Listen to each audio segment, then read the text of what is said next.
Hi, everyone. So, welcome back. Right now, we are just off the cusp of taking exam number one, which covered chapters one, two, and three.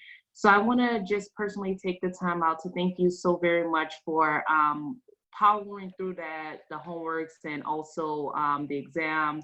And now we're just going to go ahead and move on to the next set of assignments, or the next couple of chapters, which covers 5, 6, 7, and 8. So if you have any questions or concerns or what have you, just as always, reach out to me through the variety of ways you can reach me. All right, so with that, we're going to go ahead and get into our next chapter, which is chapter 5.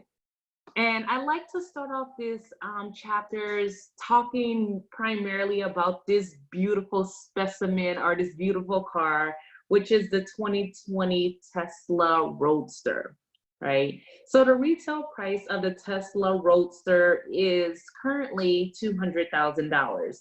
And it requires a $50,000 deposit. And it said that one can also buy an Aston Martin or a Bentley or any one of those cars for the same price.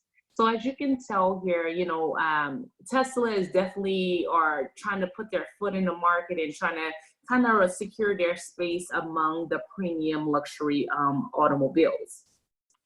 So quick little trivia, does anybody know where the Tesla car or the Tesla manufacturing plant is located? So I give you a second to pause it or Google it or whatever you like to do on your phone maybe, or your iPad or what have you. But it's made in Fremont, California, so not too far if you're in the state of California. But if you don't know where Fremont, California is, it's near San Jose in Northern California. Anyways, some quick trivia for you. But anyways, true to form, Tesla will only be building 1,000 of these cars initially, right? So maybe it just comes down to, trying to understand if there's a real demand for it or a market for this car, which I have no doubt that there will be buyers in this market. All right, so my first question to you guys is, how many Roadsters must Tesla sell to break even? Okay, so maybe let that roll around in your brain for a second. So the question is, how many cars, how many Teslas must Tesla produce? How many Roadsters must Tesla sell to break even, to recoup all of their costs? Okay. So if you're thinking about this question, the answer to it is it depends. It depends on the relationship between sales revenue and cost. So first off, I would say we don't know the cost of manufacturing a 2020 Roadster, right? We don't know the cost of the tires, the windshields. What's the cost to Tesla at least, right? So for us to understand how many cars they must sell to break even, we need to understand the cost associated with making these 1,000 Teslas. And then we need to understand then we'll be able to compare it to the sales price, and then that's how we'll be able to figure out, what's the break even, where break even basically means where their revenues equal their costs. They don't make money or they don't lose money. Okay, so that's what we're talking about. So chapter 5 is all about looking at the relationship between cost of producing or making a product, the volume, which is quantity, and then looking at profit, right? So that's what our analysis is all around in chapter number 5.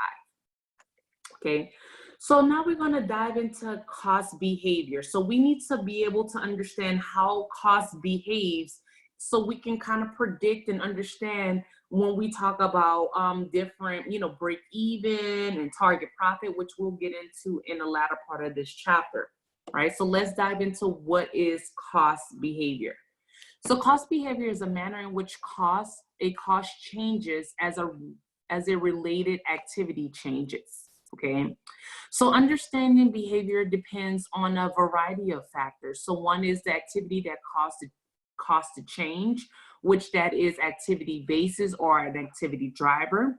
So if you can remember back to maybe a prior chapter, we talked about activity drivers being like machine hours, direct labor hours, or direct labor cost, okay? So anywho, so activity driver again is what's causing my cost to change, right? And usually is the more I produce the unit, the more my cost will change, right? So I'll get into this one in a second. This example off to the right-hand side, you see that we are a manufacturer of maybe speakers, right? So we're looking at the model JS12 produced. So these are maybe speakers that we're producing, right? And so what we see here is as we produce more speakers, right? So we go from 5,000 to 30,000. The cost of making this unit or the direct materials, excuse me, the direct materials is $10 no matter how many units we produce, but our direct materials seem to continue to increase the more units we make, okay? So we started off at 5,000, the cost of making or buying a material was always $10, right? But 50,000 units times 10 is 50,000 units, right? So then we made an additional 5,000 units, which resulted at 10,000. And then you can see our direct materials, they have a direct relationship with each other, right? The more we produce, right, the more or the higher our direct material cost will be, okay? So let's talk about relevant range. So your relevant range is the range of activity over which the changes in the cost of area that we're interested in, basically.